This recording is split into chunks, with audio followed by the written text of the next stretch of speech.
नमस्कार, स्वागत है आपका ओनली यूपीएससी पर। यह है आपकी पॉलिटी क्लास। इससे पहले वाली क्लास में आपने साधारण विधेयक और धन विधेयक को समझ लिया था। इस क्लास में मुझसे आगे बात करेंगे और संविधान संशोधन विधेयक क्या है इसको समझेंगे। ठीक है, संविधान संशोधन विधेयक।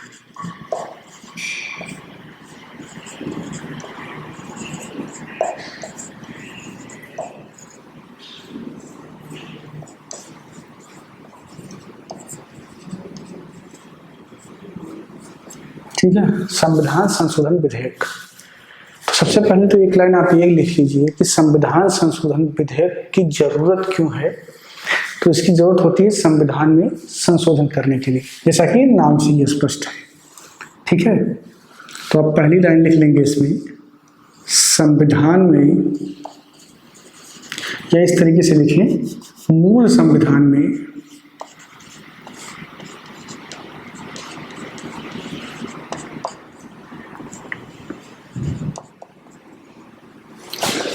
किसी भी प्रकार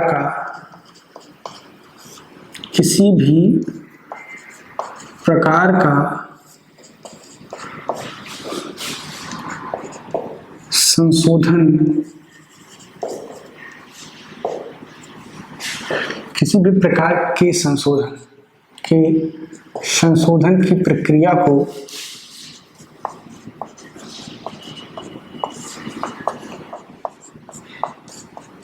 जिस विधेयक के द्वारा किया जाता है,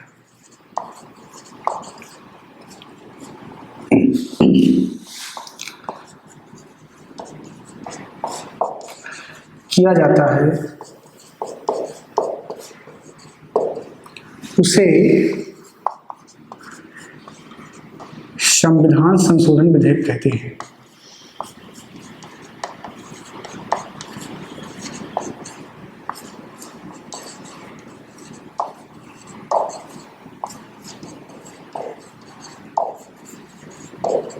ठीक है, तो संविधान संशोधन विधेयक किसे कहेंगे? जिस विधेयक का प्रयोग करके मूल संविधान के किसी भी प्रावधान में परिवर्तन किया जाए वो संविधान संशोधन विधेयक कहलाता है। संविधान संशोधन विधेयक का जिक्र भारतीय संविधान के भाग 20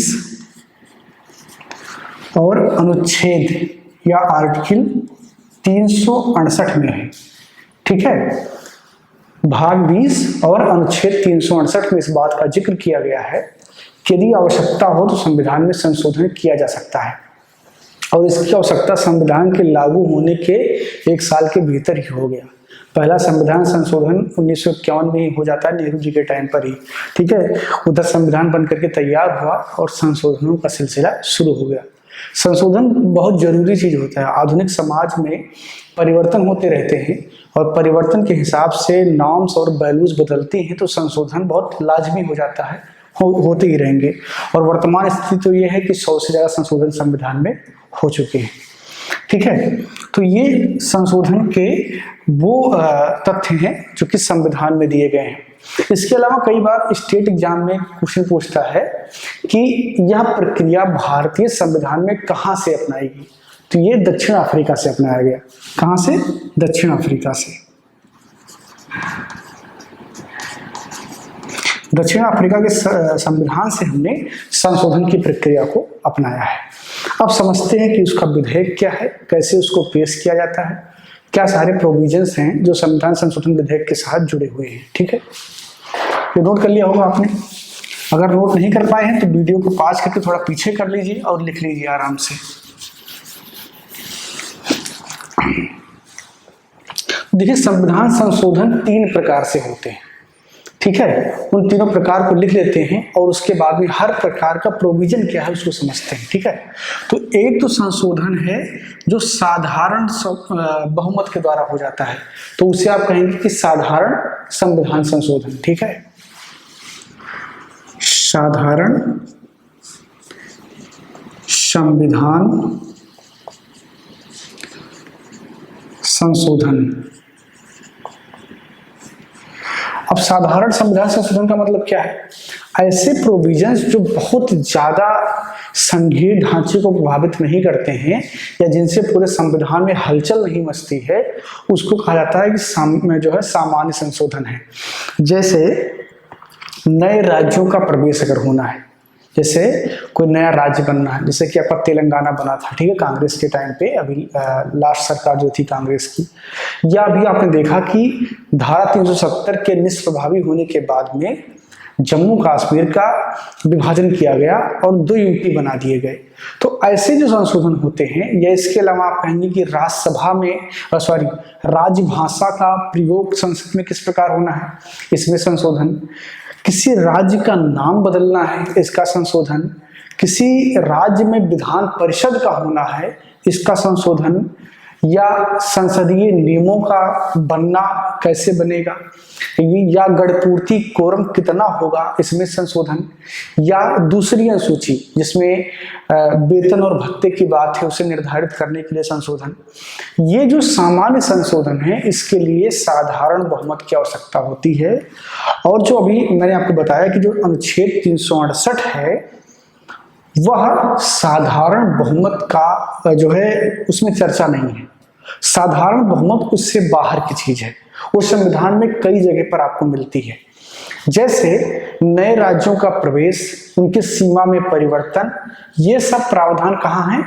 संविधान के भाग 1 के संघ एवं राज्य वाले हिस्से में, ठीक है, उसी में प्रावधान कर दिया गया है कि यदि किसी राज्य की सीमा को बदलना है, यदि किसी राज्य को तोड़ना है, खंडित करना है, तो इसके लिए राष्ट्रपति एक संकल्प पत्र जारी करता है, उसको संबंधित विभाग का मंत्री पेश करता है, और उसके बाद में सामान्य वोटिंग होती है दोनों सदनों में। पास हो जाने के बाद में आप उसका विभाजन कर सकते हैं, जैसे कि जम्मू कश्मीर के मामले में किया गया, ठीक है। तो जो साधारण बहुमत से संविधान संशोधन होता है, उसमें बहुत ज्यादा जो है दिक्कत की स्थिति नहीं होती। हालांकि दिक्कत हो सकता है, होता है, जैसा कि तेलंगाना वाले केस में आपने देखा कि मिर्ची स्प्रे तक जो है संसद में डाल दिया गया। लेकिन जो भारतीय संविधान है, जो उसको बनाने का उसके पीछे जो थ्योरी था, जो निर्माता थे, उनको नहीं लगता था कि ये ऐसे प्रावधान है जिनसे कोई बहुत बड़ी दिक्कत पैदा होगी। कश्मीर में धारा 370 को हटाना कितना आसान था, वो अब लग रहा है आपको कि बहुत इजी था, कोई भी सरकार हटा सकती थी। लेकिन जब तक नहीं हटा था, बड़ा कठिन लग रहा था। हालांकि जो संवैधानिक प्रक्रिया वो इजी थी, लेकिन पॉलिटिकल मैनेजमेंट, समाज को मैनेज करना, देश को मैनेज करना थोड़ा सा कठिन होता है, ठीक है। तो साधारण संविधान संशोधन मतलब साधारण बहुमत से होने वाले संशोधन। और यहां पर आप नोट लिख लेंगे, इसका प्रावधान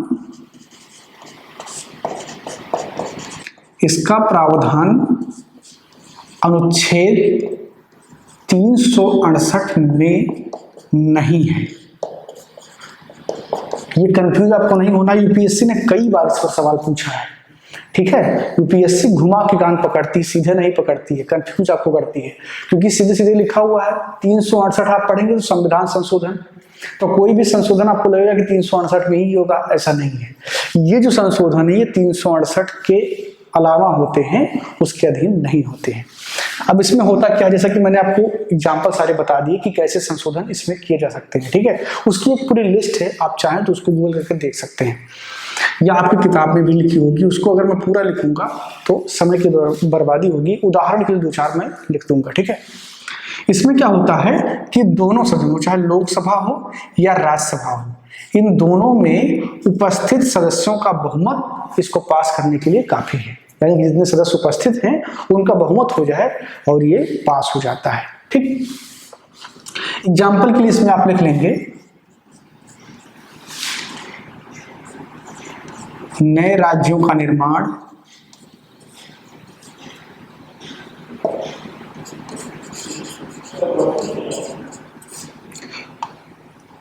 नामों में परिवर्तन,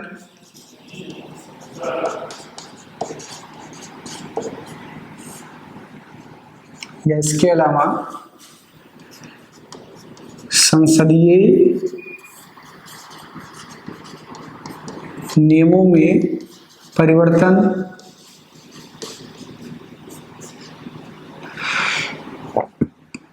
अनुसूची 2 में परिवर्तन,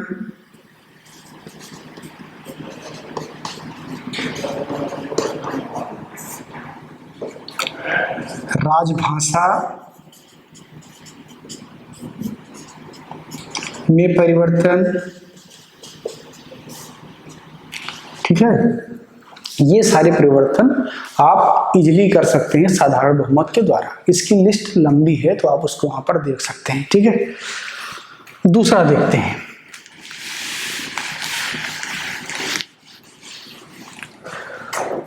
दूसरा है आपका विशेष बहुमत के द्वारा संविधान संशोधन।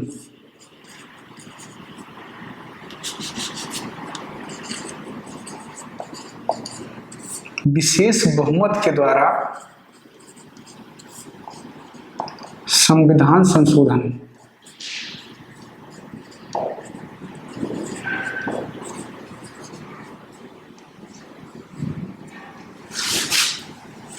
ठीक है, विशेष बहुमत के द्वारा संविधान संशोधन। अब इसमें क्या होता है, ये किसमें है, ये अनुच्छेद 368 में है, ठीक है। इसका जिक्र कहाँ है, अनुच्छेद 368 में है, ठीक है। ये जो परिवर्तन है, ये संविधान में वो परिवर्तन है जिनका बहुत बड़ा इम्पैक्ट पड़ता है, इसीलिए विशेष बहुमत की आवश्यकता इसमें होती है। जैसे फंडामेंटल राइट में अगर परिवर्तन करना हो, मौलिक अधिकार जिसे आप कहते हैं, तो वो विशेष बहुमत के द्वारा होगा, क्योंकि मौलिक अधिकार में अधिकतर चीजें मूल संरचना का हिस्सा है और मूल ढांचे में आप परिवर्तन नहीं कर सकते हैं। ये सुप्रीम कोर्ट का एक आर्डर है केशवानंद भारती बनाम भारत संघ के केस में, ठीक है। तो आप मूल ढांचे में परिवर्तन नहीं कर सकते हैं। और फंडामेंटल राइट जो है, फंडामेंटल राइट का मतलब कि एक ऐसे अधिकार जिनसे नागरिकों को वंचित नहीं किया जा सकता है। जब संविधान बना तो सबसे पहले फंडामेंटल राइट को ही बनाया गया कि ये बहुत जरूरी चीजें हैं। इसीलिए आप देखेंगे कि समानता का अधिकार, या आप देखेंगे कि अस्पृश्यता का अंत, या आप देखेंगे कि शिक्षा का अधिकार, या आप देखेंगे कि धर्म को अपने मानने का अधिकार, ये सारे अधिकार किसमें रखे गए, फंडामेंटल राइट में रखे गए, क्योंकि ये बहुत जरूरी वाले अधिकार थे, इनके बिना समाज नहीं चल सकता था। इसके बाद में डीपीएसपी रखा गया, डीपीएसपी इसके बाद में रखा गया, यानी कि directive principle of state policy. ये वो आपके अधिकार हैं जिनके बिना उस वक्त काम चल सकता था। यानी कि जैसे आपके अधिकार अगर आपको देने हैं तो उसके लिए खर्चे लगते हैं, व्यवस्थाएं लगती हैं, सिस्टम लगता है। और जब भारत आजाद हुआ तो उसके पास ना तो पैसे थे, ना उतनी अच्छी प्रशासनिक व्यवस्था थी, यानी कि हर तरफ से भारत कमजोर था। तो भारत ने कहा कि जो मूलभूत आवश्यकता वाली चीजें उनको दे दो, बाकी को डीपीएसपी में डाल दो और आने वाले सरकारों को एक इशारा दे दो कि इस पर आपको काम करना है। तो डीपीएसपी को ऐसे रखा गया, ठीक। तो अगर फंडामेंटल राइट में परिवर्तन करना है, डीपीएसपी में परिवर्तन करना है, यानी कि ये जो परिवर्तन है, जो व्यापक परिवर्तन है, इनके लिए आपको विशेष बहुमत की आवश्यकता है। अच्छा, विशेष बहुमत कैसे होगा, तो उसके लिए व्यवस्था ये है कि राज्यसभा और लोकसभा दोनों में कुल सदस्य संख्या का बहुमत तथा उपस्थित सदस्यों एवं मत देने वाले सदस्यों के 2/3 बहुमत से पास होना चाहिए। यानी कि कोई विधेयक यदि दोनों सदन से कुल सदस्यों के संख्या के बहुमत से पास हो रहा है और उपस्थित एवं मत देने वाले सदस्यों के 2/3 से पास हो रहा है, तो उसे विशेष बहुमत से पास विधेयक कहते हैं। और इसकी आवश्यकता होती है इस प्रकार के संशोधन करने के लिए, फंडामेंटल राइट या डीपीएसपी में परिवर्तन करने के लिए ऐसे विशेष बहुमत की आवश्यकता होती है, ठीक है ना। तीसरा जो आपका संशोधन है, ये समझ में आ गया। तीसरा जो आपका संशोधन है वो विशेष बहुमत और उसके अलावा राज्यों की संस्तुति या अनुमति के द्वारा परिवर्तन, ठीक है। तो उसको भी लिखते हैं।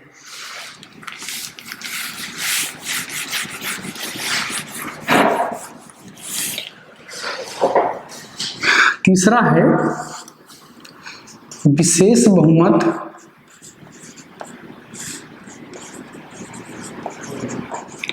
प्लस राज्यों की अनुमति, ठीक है, विशेष बहुमत प्लस राज्यों की अनुमति से होने वाले संविधान संशोधन। ये कैसे संशोधन है? तो इसमें आप एक पॉइंट लिखेंगे, एक नोट लिखेंगे। ऐसे संशोधन जो कि भारतीय संघीय व्यवस्था को प्रभावित कर सकते हैं, संघीय व्यवस्था को प्रभावित कर सकते हैं,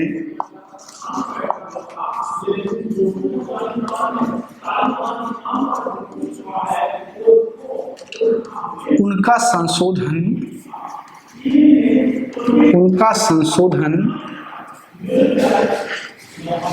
विशेष बहुमत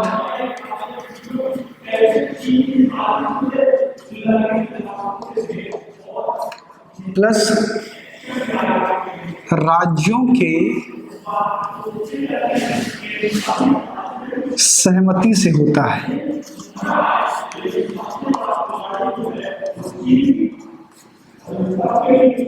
ठीक है, अब तथ्य क्या है उसको देखते हैं। तथ्य है विशेष बहुमत के लिए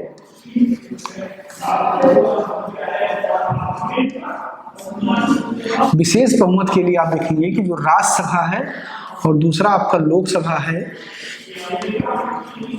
कुल सदस्यों का बहुमत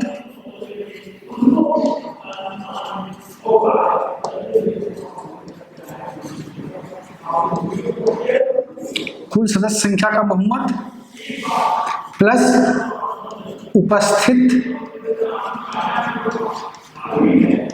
सदस्यों के 2/3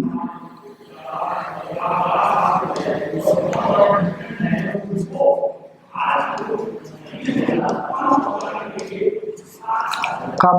ऐसे केस में क्या होता है कि जो है विशेष बहुमत से पास हो और आधे से अधिक राज्यों की अनुमति उसमें होना चाहिए। ठीक है, जैसे आपके वर्तमान में राज्य कितने हैं? 28 हैं, क्योंकि 29 थे, जम्मू कश्मीर हट गया तो 28 राज्य बने, क्योंकि वो यूटी बन गया।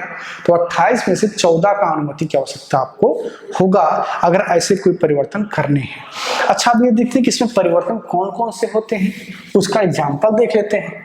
तो उसका एग्जाम्पल जो है, राष्ट्रपति के चुनाव की प्रक्रिया में परिवर्तन, राष्ट्रपति के चुनाव प्रक्रिया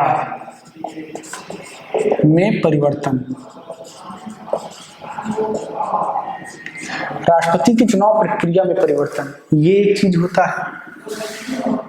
दूसरा आप देखेंगे कि कोई ऐसा नियम जिसमें राज्यों के कार्यपालिका पर कोई असर पड़ रहा हो, यानी कि जो उसका एक स्ट्रक्चर है उसमें कोई बदलाव हो रहा हो, राज्य के कार्यकारिणी में कोई बदलाव हो रहा हो, जिससे राज्य और केंद्र के संबंधों में कोई बदलाव उससे होने की आशंका हो, ऐसे संशोधन भी इस प्रकार से पास होते हैं। तो केंद्र प्लस राज्य के कार्यकारिणी में परिवर्तन,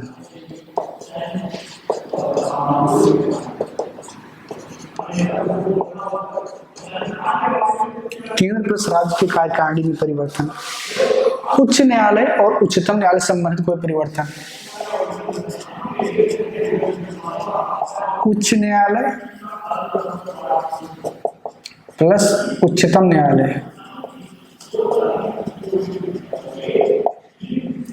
यानी इनसे रिलेटेड अगर कोई परिवर्तन है तो उसमें भी ये प्रावधान होता है। तो ये है कुछ एग्जाम्पल उसके। तो इस प्रकार आपने देखा संविधान संशोधन विधेयक 3 तरह से होते हैं। चलो मान लीजिए कि सदन की कार्यवाही संपन्न हुई और ये बिल आपका सदन से पास हो गया। यहाँ पर एक चीज जो मैंने मिस की आपको बता दूं, वो ये है कि संविधान संशोधन विधेयक को किसी भी सदन में पहले लाया जा सकता है, उसको मंत्री भी ला सकता है, उसको कोई प्राइवेट मेंबर भी ला सकता है, यानी कि कोई गैर मंत्री भी ला सकता है। ठीक है ना। अब उससे आगे हम बात करते हैं। तो मान लीजिए कि ये बिल जो है तीनों में से कोई भी संशोधन का बिल है और वो पास हो चुका है। किससे? दोनों सदन से, यानी कि राज्यसभा और लोकसभा से पास हो चुका है। अब वो जब राष्ट्रपति के पास आता है सिग्नेचर करने के लिए, राष्ट्रपति के पास यदि सिग्नेचर करने के लिए आता है तो क्या स्थिति हो सकती है? तो यहां पर साफ साफ संविधान कहता है कि राष्ट्रपति को स्वीकृति देना पड़ता है, राष्ट्रपति को स्वीकृति देना होता है। वो ना तो उसको अपने पॉकेट में डाल सकते हैं, यानी कि अपना पॉकेट भी इस्तेमाल कर सकते हैं, और ना ही उसे वो वापस लौटा सकते हैं, उनको स्वीकृति देना होता है। साधारण विधेयक में वो पॉकेट में भी डाल सकते थे, वापस भी कर सकते थे। धन विधेयक में वो वापस नहीं कर सकते थे, पॉकेट में डाल सकते थे, स्वीकृति दे सकते थे। लेकिन संविधान संशोधन विधेयक में उनको सिर्फ और सिर्फ स्वीकृति देना है। ठीक है, तो ये है संविधान संशोधन विधेयक से संबंधित प्रावधान। इसके अलावा एक पॉइंट और है, संविधान संशोधन विधेयक में संयुक्त बैठक नहीं बुलाई जा सकती है। संयुक्त बैठक कब बुलाई जाती है? जब दोनों सदनों में गतिरोध होता है, यानी कि लोकसभा से पास हुआ, राज्यसभा में पेंडिंग हो गया, राज्यसभा का कोई संशोधन हुआ, लोकसभा ने नहीं माना, या लोकसभा से स्टार्ट हुआ, राज्यसभा में फेल हो गया। ऐसे केस में जो गतिरोध उत्पन्न होता है उसके लिए साधारण विधेयक और वित्त विधेयक में संयुक्त बैठक बुलाने की व्यवस्था है, जिसकी चर्चा हम अगली क्लास में करेंगे, व्यापक रूप में करेंगे। लेकिन संविधान संशोधन विधेयक के लिए संयुक्त बैठक के प्रावधान नहीं किया गया, तो उसको भी आप लिख लेंगे। संविधान संशोधन विधेयक के केस में संयुक्त बैठक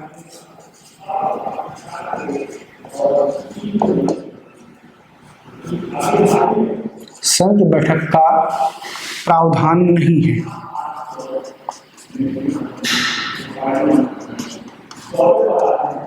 ठीक है, संयुक्त बैठक का प्रावधान नहीं है।